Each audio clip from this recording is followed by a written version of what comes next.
নমস্কার, ৫টার ৫ মিনিট নিয়ে আমি অতনু রয়েছি আপনার সঙ্গে। এক বিধায়কের ছবি দেখাই প্রথমে। কাদায় মাখামাখি চেহারা। বিধায়ক, বড়োয়ার বিধায়ক জীবন কৃষ্ণ সাহা। দেখুন, পাজামায় কাদা লেগে গেছে, গেঞ্জিতে কাদা লেগে গেছে।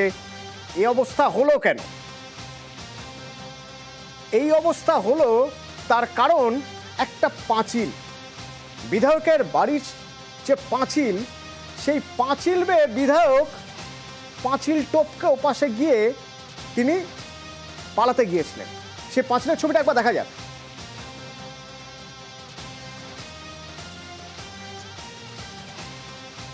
পাঁচিলের ছবিটা একবার দেখা যাক।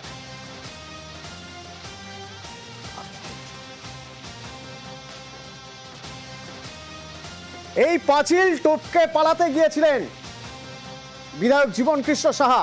শুধু তাই নয়, তার আগে এই পাঁচিল টপকে মোবাইল দুটো দিয়েছিলেন ফেলে। ঠিক যেমন 2 বছর আগে সিবিআই রেড করেছিল, সে সময় পাঁচিল টপকে দিয়েছিলেন দুটো মোবাইল ফেলে।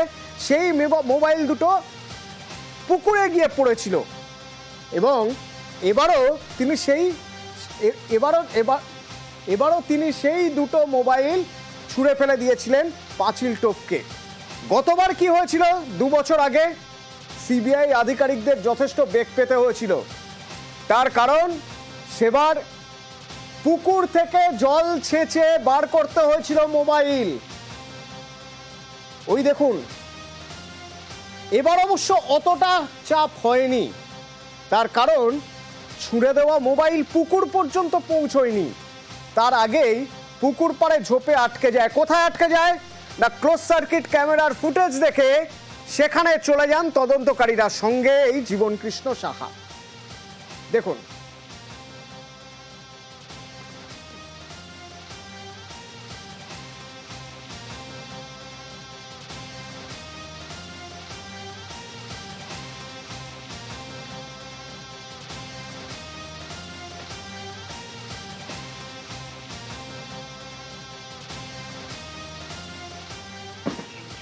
कहीं साइलेंट करके ওই দেখুন छुपा दिया होगा साइलेंट करके। জীবন কৃষ্ণ সাহার হাত ধরে নিয়ে গিয়ে কোথায় ফেলেছেন মোবাইল তা খুঁজে বার করছেন। খুঁজে পাওয়া গেল এরপর মোবাইল দুটো মোটামুটি অক্ষত, অন করা যাচ্ছে, কিন্তু অন করার পর পাসওয়ার্ড তো দিতে রাজি নন।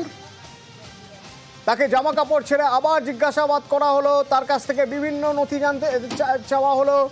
না, তদন্তে সহযোগিতা করছেন না জীবন কৃষ্ণ সাহা, মোবাইলের পাসওয়ার্ডও বলছেন না। শেষমেশ তাকে গ্রেপ্তার করা হলো। ফের গ্রেপ্তার জীবন কৃষ্ণ। এর আগে 2023-এ সিবিআই গ্রেপ্তার করেছিল জীবন কৃষ্ণ সাহাকে। 1 বছর পর জামিন পেয়েছিলেন, জামিনে মুক্ত জীবন কৃষ্ণ সাহা আবার গ্রেপ্তার। এবার ইডি গ্রেপ্তার করেছে জীবন কৃষ্ণ সাহাকে। গ্রেপ্তার করে তাকে নিয়ে আসা হচ্ছে সিজিওতে।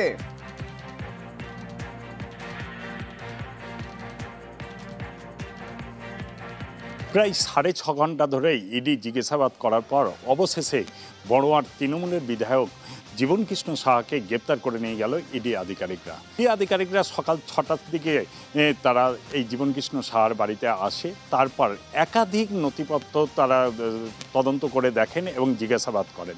ইডি আধিকারিকদের সূত্রে জানা যাচ্ছে তিনি তদন্ত করতে বিভিন্নভাবে অসহযোগিতা করছিলেন এবং বিভিন্ন ব্যাংক অ্যাকাউন্টের যে সমস্ত হিসাবপত্র সেগুলো ঠিক মতনভাবে দেখাতে চাইছিলেন না বা কিছু বলছিলেন না। এরপরেই ইডি আধিকারিকরা সিদ্ধান্ত নেন যে তাকে গ্রেপ্তার করা হবে এবং সিজিও কমপ্লেক্সে নিয়ে গিয়ে তাকে জিজ্ঞাসাবাদ করা হবে। তারপরে কিন্তু ইডি আধিকারিকরা দিল্লিতে মেল পাঠায় এবং সেই মেলের উত্তর পাওয়ার পরেই, সে সবুজ গ্রিন সিগন্যাল পাওয়ার পরেই তাকে গ্রেপ্তার করে কলকাতার উদ্দেশ্যে অবশেষে রওনা দেন। ক্যামেরায় এই রাকিবুল ইসলামের সঙ্গে প্রণব বন্দ্যোপাধ্যায়, নিউজ 18 বাংলা, আদি। আটঘাট বেঁধেই আজ ইডির তদন্তকারীরা বেরিয়েছিলেন। জীবন কৃষ্ণ সাহার বাড়ি, তার শ্বশুর বাড়ি রঘুনাথগঞ্জ, সেখানেও তল্লাশি, বেশ কয়েক ঘন্টা তল্লাশি চলে। এরপর একই সঙ্গে বীরভূমে জীবন কৃষ্ণর পিসির বাড়ি, পিসি কাউন্সিলর মায়া সাহা, তার বাড়ি থেকে নথি পেন ড্রাইভ বাজেয়াপ্ত করে 4.5 ঘন্টা তল্লাশি করে বেরিয়ে যায় ইডি এবং গ্রেপ্তার করা হয় জীবন কৃষ্ণ সাহাকে। কিন্তু কেন গ্রেপ্তার? জিজ্ঞাসাবাদে চূড়ান্ত সহযোগিতার অভিযোগ আছে তার বিরুদ্ধে। মোবাইলের পাসওয়ার্ড দেননি তিনি, অভিযোগ। অযোগ্য প্রার্থীদের তালিকা প্রসন্ন রায়কে দিয়েছিলেন জীবন কৃষ্ণ। প্রসন্ন রায় তালিকা পৌঁছে দেন এসপি সিনহারাতে। সেই তালিকা থেকে টাকা দিয়ে একাধিক চাকরি, নগদে টাকা নিয়েছিলেন জীবন কৃষ্ণ সাহা। আত্মীয়দের অ্যাকাউন্টে লেনদেন হয়েছে দাবি করছে ইডি, এবং সেই সব অ্যাকাউন্ট ডিটেলস তুলে ধরে ইডি জিজ্ঞাসাবাদ করে। ইডি নিয়ে আসে তারপরে তাকে কলকাতায়। জিজ্ঞাসাবাদে যখন কোনো সদুত্তর পাওয়া যাচ্ছে না, গ্রেপ্তার করে ইডি নিয়ে আসে কলকাতায়। আমার সঙ্গে অনুপ রয়েছে। অনুপ, ইডির পরবর্তী স্টেপ কি করবে তারা? এই মুহূর্তে তাকে সিডিও কমপ্লেক্সে নিয়ে আসা হচ্ছে, আর কয়েক মিনিট পরে একেবারে সিডিও কমপ্লেক্সে ইডি সদর দপ্তর সেখানে পৌঁছবে। তার পরবর্তীতে আজকেই তাকে কিন্তু একেবারে মেডিকেল করানোর পরে আদালতে পেশ করা হবে, এমনটাই স্পষ্ট করা হচ্ছে। এবং নিজেদের হেফাজতের আবেদন জানানো হবে ইডির পক্ষ থেকে। তার কারণ তার যে দুটি মোবাইল ফোন, যে মোবাইল ফোনটা পুকুরে ফেরার চেষ্টা করা হয়েছিল, সেই মোবাইল ফোন উদ্ধার হয়েছে এবং সেখান থেকে কিন্তু বেশ কিছু গুরুত্বপূর্ণ নথি উদ্ধার করা হবে, এমনটাই কিন্তু মনে করছে। যেই কারণে ফরেন্সিক আধিকারিক এই দুটি মোবাইল সেখানে পাঠানো হচ্ছে এই মোবাইল থেকে সমস্ত রকম তথ্য উদ্ধার করার জন্য।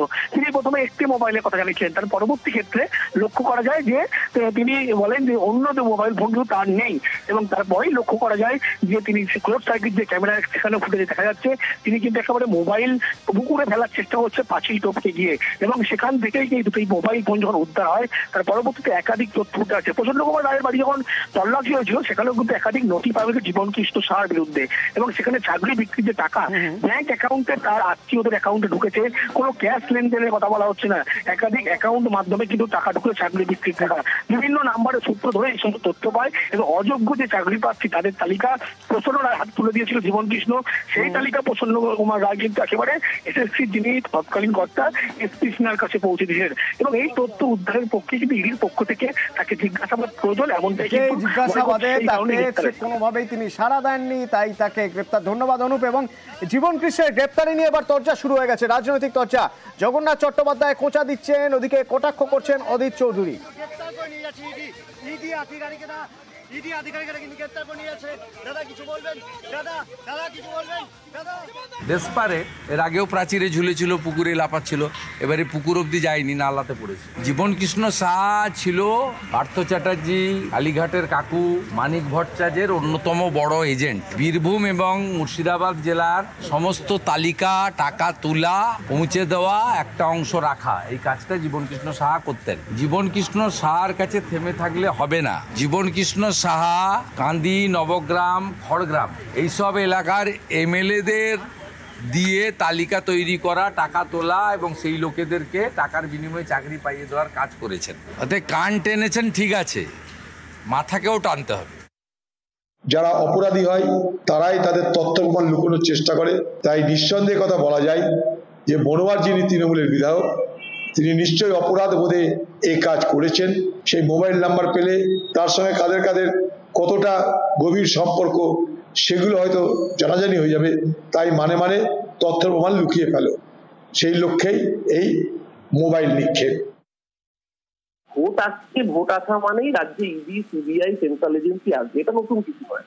যে জীবন কৃষ্ণ সাহার কথা বলা হচ্ছে সেই জীবন কৃষ্ণ তো 2023 থেকে 24 এক বছরের বেশি সময় এই এজেন্সির হাতেই গ্রেপ্তার ছিল।